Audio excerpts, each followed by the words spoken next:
జాతకుడి జాతకంలో ఈ భూత ప్రేత పిశాచాలకు సంబంధించినవి కూడా తెలిసిపోతాయా మనకి? తెలుస్తాయి. ఓకే. ఏ గ్రహాలు ఉంటే మనకు ఏ అర్థమైపోతుంది? గ్రహాలంటే ముఖ్యంగా శని కేతు పీరియడ్ జరిగినప్పుడు కానీ, ఓకే. రాహు పీరియడ్ జరిగినప్పుడు కానీ, గురు రాహులు జరిగినప్పుడు కానీ, శని చంద్రులు జరిగినప్పుడు కానీ, అంతర్దశలో రాహు వచ్చినప్పుడు కానీ ఈ ప్రేతపీడ వస్తుంది. ఓకే. కొంతమంది సార్ బ్లాక్ మ్యాజిక్ చేస్తున్నారు, అవును. నాకు బ్లాక్ మ్యాజిక్ నా మీద జరిగింది అని ఇట్లా ఫీల్ అవుతుంటారు. అవును. వీళ్ళ దశల్లో ఇట్లాంటివి ఎవరో ఒకటి చేయించింటారు. ఓకే. అంతే. ఈ గ్రహాలు మీకు ఉంటే మీరు చూసుకోండి ఖచ్చితంగా, అంటే ఆ టైంలో మీరు సఫర్ అవుతారు. ఓకే. ఉమ్.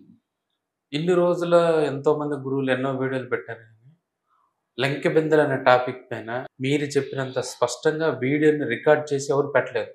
నిజంగా నీ లంకె బిందెలు అనేవి ఉన్నాయా? ఉంటే జాతకుడు ఏ గ్రహం చేత ఇవి వాడికి లభ్యమవుతాయి? లంకి బిందెలు ఉన్నాయంటే ఉన్నాయండి, మనకు చాలా న్యూస్ పేపర్లో కూడా వస్తూ ఉంటాయి కదా. అవును. సో లంకి బిందెలు ఉన్నాయి, అదేం పెద్ద దానికి బ్రహ్మ విద్య అవసరం లేదు. పూర్వకాలం రాజులు కానీ ఎవరైనా ధనం దాచుకునే వాళ్ళకి పాపం బ్యాంకులు లేవు కదా, కింద పెట్టినారు భూంచేసేవాళ్ళు. అది ఎవరో ఈ కాలంలో దాని మీద కానీ సడన్గా బయటపడతాయి, పునాదులు తెవేటప్పుడు ఎప్పుడు అంతే. సో కాబట్టి ఇదేం పెద్ద బ్రహ్మ విద్య కాదు, ఇలాంటివి ఉంటాయి. బట్ ఎట్లాంటి జాతకులకు దొరుకుతాయి అంటే చూడండి, ఇక్కడ అష్టమ స్థానం, నవమ స్థానం, లాభస్థానం అనేది 3 ఇంపార్టెంట్ కీ రోల్స్ ప్లే చేస్తాయి. ఓకే.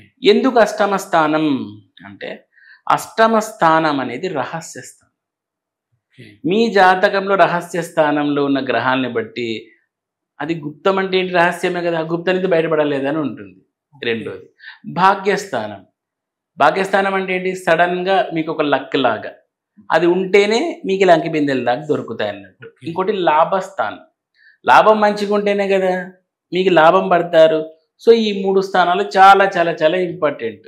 ఇక ద్వితీయ స్థానం ధనస్థానం ఉంటుంది. ఇప్పుడు దాన్ని పక్కకు పెట్టేసి ఈ 3 బాగా హైలైట్ అవుతాయి. సో దీనిని బట్టే ఒక వ్యక్తికి ఇలాంటివి జరుగుతాయి లేదా ఇన్సిడెంట్.